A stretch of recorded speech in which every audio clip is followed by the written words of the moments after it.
Mais tu vois, moi, je suis née dans cette maison-là.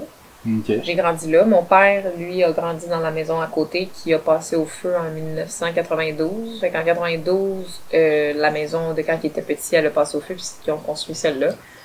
Puis avant ça, tout le monde habitait, mes arrière-grands-parents étaient dans la maison blanche et verte.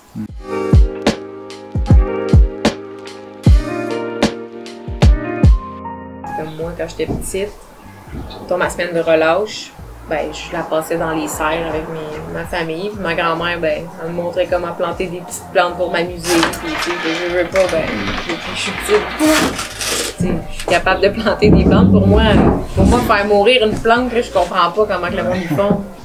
C'était mon père et mon oncle qui avaient la terre. Ben, c'était mon grand-père. Qui, si tu regardes, on ne la voit pas où on était. Il y a comme une maison blanche un peu à côté. Ça, c'était le grand-père à mon grand-père qui était là. C'est ce qui est à peu près le 335 et puis la 440. Ça, quand j'étais petit cul, on récoltait des patates. C'était mon oncle qui était là, Georges. On venait de l'école, fallait faire les devoirs, puis tout de suite après, on allait dans le champ. C'est pour ça qu'on a tous étudié longtemps. On prenait notre temps pour faire les devoirs.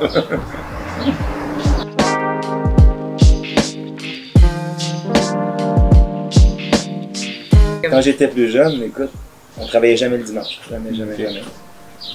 Tout partout, tous les commerces étaient fermés à l'époque. On avait une ferme pareille. Oh oui, mais je veux dire, tous les autres L'herbe à pause pareille. Mais tous les autres commerces étaient fermés ici. C'était comme traditionnellement le dimanche. Écoute, on allait à la pêche le dimanche, je te donne une idée. C'est comme dire. Je me souviens, on était à la pêche, c'est comme dire. Puis aujourd'hui, oublie ça. On a à peine le temps d'aller faire les courses. Bon, ça a bien changé, on travaille de plus en plus. Non, depuis 90, ce qui est arrivé, c'est qu'on a changé beaucoup, on a cultivé plus grand, on a agrandi, on a rétréci un peu. Puis encore là, je me souviens quand j'étais plus jeune, on cultivait notre terre, puis c'était à peu près tout. Beaucoup plus de produits, on faisait des navets, des carottes, des betteraves, des fèves, des concombres, des melons, des espèces de gros melons de Montréal, c'était immense, c'est ça. Le dingue, mais tu sais, c'était tout en petite quantité. Aujourd'hui, tout est beaucoup plus gros. On en fait moins de sortes, mais on fait plus de la même sorte.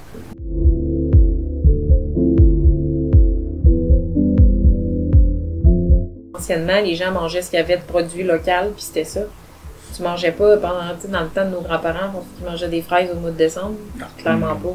Aujourd'hui, c'est dur de faire la distinction entre un produit du Québec versus un produit qui vient d'ailleurs parce que tout est disponible tout le temps dans les épiceries super bien présentées. Anciennement, les gens faisaient des conserves, faisaient des réserves, puis ils achetaient d'ici, puis ils mangeaient pas des affaires qui n'étaient pas dans le temps de la saison. Ça me fait rire. Les gens veulent du bio, mais ils veulent que ce soit parfait. À l'époque, on se cassait pas la tête, là, c'est comme s'il était croche, ils le vendaient pareil. Là. Et si jamais il était piqué sur une tomate, il y avait un point noir parce qu'il y avait un peu de chancre qui arrivait dessus, ça dérangeait pas. Aujourd'hui, il faut que ça soit parfait, mais il faudrait qu'en plus, ça soit bio. Comme. Puis en plus, il ne faut pas que ça soit cher. Il faut pas que ça soit cher, exactement. C'est surtout ça. En plus. Donc, tu sais.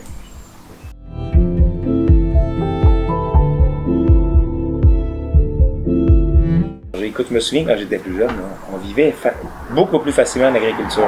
Bien sûr, on avait des besoins moindres peut-être, mais on en vivait. Puis on vivait deux familles là, avec beaucoup d'enfants. Tout le monde vivait bien, je veux dire. On est tous allés à l'école, on a tous bien mangé, on a manqué de rien.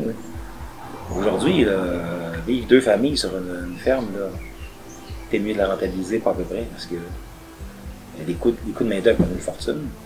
Et le coût de production plutôt, main-d'œuvre c'est tel que tel, c'est le coût de production qui coûte une fortune. Et tous les intrants, tout ce qu'on doit dépenser avant d'amener le fruit ou le légume à maturité, c'est hors de prix. Il y a des agronomes qui viennent toutes les semaines pour vérifier que c'est correct. Les bilans phosphore, les PAF sont faits par des agronomes revenus pour ça. Faire des analyses de sol pour s'assurer qu'on a des bons engrais, qu'on n'a pas trop de phosphore ou de potasse pour rien. On revient avec des engrais, ce qu'on appelle en side dress, mais vraiment avec le bon side dress et non pas trop d'azote pour rien. Tout est beaucoup plus suivi qu'avant.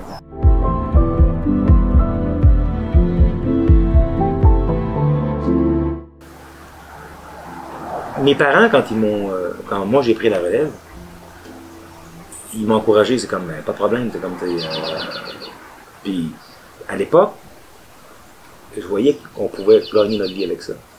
Aujourd'hui, je regarde, puis je dis souvent à Mickey, t'es sûr, là? T'es sûr, c'est ce que je veux dire. Tu vas pas d'argent, tu vas travailler fort, tu vas travailler dur, tu vas finir par faire de l'argent quand tu vas rendre à 60 ans, quand tu vas t'attendre de la bande. C'est le même de le faire. Hein? Non, ben, excuse-moi, je vais pas te rapide. Mais moi, je me dis que je les vois, moi, les gens de notre génération, qui sont beaucoup plus, je trouve. Ça va être une autre façon de produire. Ça va être Comme une moi, autre je l'ai façon, amené à un ouais, autre endroit. Je pense que ça va être différent. Toi, tu vas l'emmener à un autre endroit. Puis je me dis, je pense que les gens de notre âge sont un petit peu plus sensibilisés aux achats Locaux. ou du C'est moins à ils souhaiter. comprennent un petit peu plus la réalité derrière les fermes, où ils accordent une plus grande importance à vouloir venir vivre une expérience sur une ferme. Ben, c'est ça. Ils sont prêts à venir vivre l'expérience sur la ferme. Ils vont venir, quand c'est la journée pour l'autocueillette, ils vont tous venir avec les enfants. Ils trouvent ça super beau, super le fun. Ils trouvent ça magnifique. Ils prennent 12 selfies.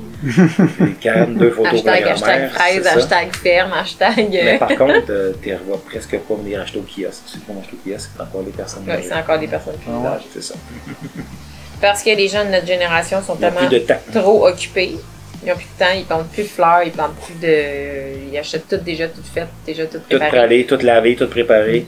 Puis ils font un stop qui est au magasin, qui est à l'épicerie.